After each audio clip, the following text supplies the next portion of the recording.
একদিন একটা ছোট্ট পরী অনেকগুলো হাঁস, মুরগি আর পাখিকে ভালোবাসা দিয়ে পালতে থাকে। সে ওদের ভালোবাসে, খাওয়ায়, আদর করে।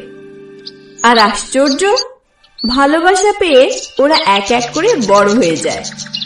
হাঁসটা হয়ে যায় বিশাল, মুরগি হয় গোলগাল, আর পাখিরা হয়ে ওঠে রঙিন উড়ন্ত পাখির রানী। পরী খুব খুশি হয়। কিন্তু হঠাৎ একটা খারাপ ভূত এসে হাজির হয়।